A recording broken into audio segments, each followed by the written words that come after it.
You can remember many unhappy incidents in your life which seem to be the cause of your troubles. As you look back on these moments of sadness, mental anguish, and misfortune, some can seem so terrible that they must be the cause of your aberrations. Just get out of here, man. But these conscious-level experiences are actually only guideposts leading toward the hidden incidents that are the actual source of the trouble. Engrams. An engram contains physical pain. It lies hidden below your level of awareness. And it can lie there, dormant, for a very long time. In other words, it won't have any effect on you until it becomes activated. So what causes this activation? Well, let's take a look at a fish who receives an engram. One day he happens to swim into salty yellow water that tastes of iron. He's just taken a mouthful of shrimp when a bigger fish attacks him and injures his tail. The shallow salty water, the taste of iron, the shrimp, and the pain in his tail are all perceptions recorded in this engram. To his reactive mind, every one of these perceptions is now equal to every other one. In other words, the shallow water equals an iron taste, equals yellow water, equals shrimp in mouth, which equals a pain in his tail. Any one of these perceptions equals any other. This engram is now stored dormant in his reactive mind. It will take a similar conscious level experience to stir that engram up. He heals his tail and goes on about his affairs. But one day he's swimming in similar salty waters that taste of iron when he's rushed at by a larger fish and gets his tail bumped. This time he's not hurt, just bumped. But something has happened.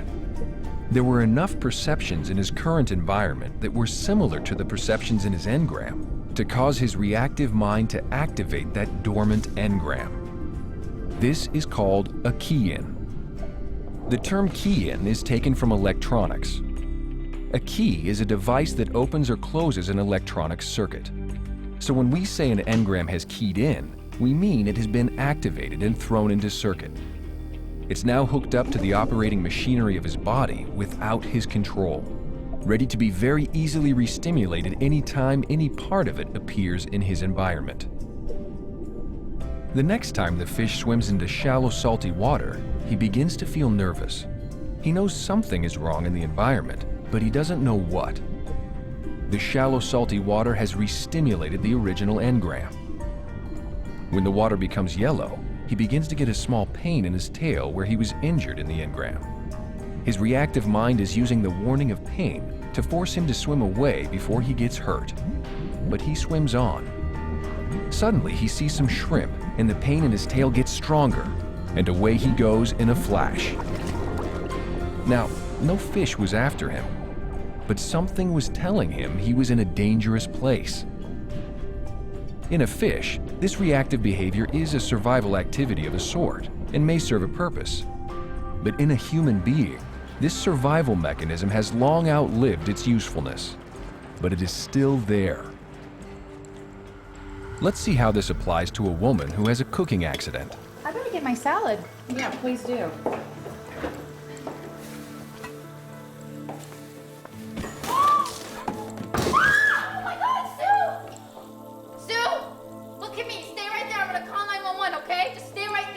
This incident, containing pain and partial unconsciousness, is an engram.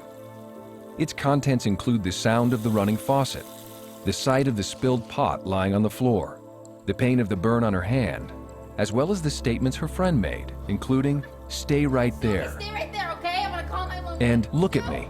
Look at me, stay right there. All of these perceptions and more are now recorded into this woman's reactive mind, where it will remain dormant until something keys it in. At a later date, this woman may be a little tired or worried or under stress or in some way analytically less alert.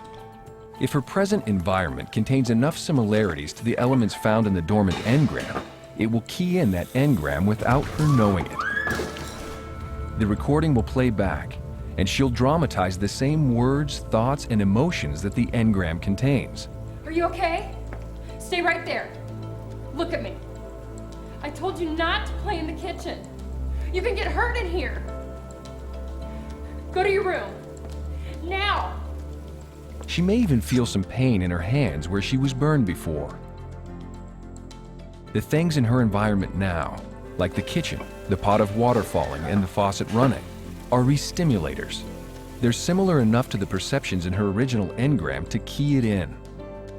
So even though this situation with her children is a conscious level experience, it gets its force from the engram which came before it. This engram can now be very easily re-stimulated. As her life continues, she'll encounter many more moments that contain similarities to that initial incident. Each of these moments will re-stimulate that original engram again to some degree. The amount of re-stimulation will depend on how many re-stimulators are in her environment. So you know what I'm saying? I mean, she's 12 years old. What is she doing smoking? So I say, look at me. Sue, look at me. This re-stimulating incident is called a lock. She sees a pot of hot water and the same friend who was in her engram. Perfect.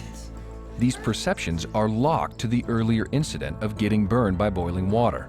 Anyways, so it turns out A lock is a moment of mental discomfort containing no physical pain and no great loss. It's an incident which is in conscious recall and which seems to be the reason a person is aberrated. I'm just telling you because I know your daughter's friends with Tiffany and she should be careful. This woman thinks she's worried about what her friend has told her in this lock experience, but she's actually feeling nervous because her earlier engram has been re-stimulated. A lock doesn't contain unconsciousness or a blow or a burn or impact. It may contain a feeling of pain or illness, but the lock isn't the source of that feeling. For example, you see an egg and you feel sick. This is a lock. The perceptions of seeing an egg and feeling sick are locked to the engram of getting sick from eating an egg. A lock seems to be the reason you're aberrated. Who do you think you are? Here's another example. Touch me. This woman's boyfriend choked her, slapped her, and then left her. There was both pain and unconsciousness present at the time, so the incident was recorded in her reactive mind as an engram. Years later, in a different relationship, she has a similar argument with her new boyfriend. Seriously, we're over there like every other weekend. And if she's not bad enough, her new boyfriend, what's his name? They're your friends too. I don't want to argue about this again. I'm out of here.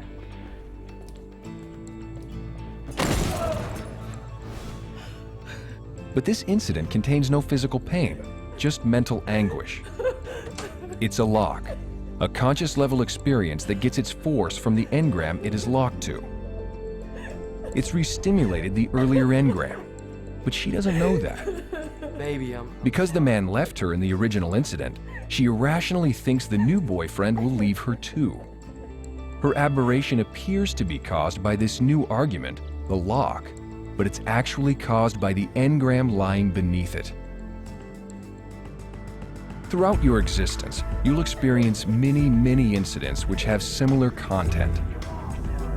For while this woman's injury was most certainly an engram, she could have experienced earlier engrams and locks that were somehow similar to that one. This series of similar engrams and locks is called a chain. As you've seen, the incidents forming a chain could contain the same kind of illness or injury, or the same words and phrases, the same person, or any similar perceptions within the incidents. There's no telling how many chains a person has, and each chain can have hundreds of locks and engrams extending far back in time. At the very bottom of every chain is the basic or first engram on the chain. No engram will lift if the basic engram of that chain hasn't lifted. Therefore, in auditing, the basic engram of the chain is the goal. The earlier the engram is, the easier it is to reduce. Later engrams contain their own force plus the force of all the similar previous engrams. So any incident that doesn't reduce always has a similar incident earlier on its chain. Starts to strangle me. And then he smacks me and I fall. Therefore, if an incident doesn't reduce after many recountings, ask, is there an earlier incident like this? Is there an earlier incident like this?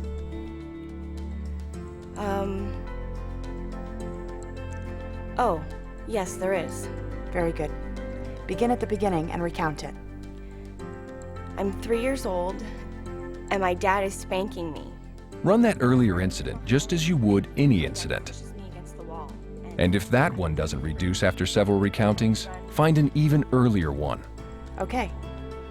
Is there an earlier incident like this? I'm in this dark place, and I get this hit, and my whole body is moving. The basic on the chain is always your goal. Once that has been lifted, the later incidents on that chain can then be easily reduced or erased if necessary. And all its locks will automatically discharge and vanish the moment the engram holding them is erased. Just realized. That's why I'm afraid of the So, the conscious level experiences that you think are causing your problems are at best only guideposts leading toward the actual trouble. The earlier hidden engrams that are the real source of aberration. I can't believe it. It's so funny. Keyings and locks are first discussed in the chapter The Reactive Mind. The chapter entitled Keying in the Engram will take a deeper look at this subject and give you some examples of engrams being keyed in.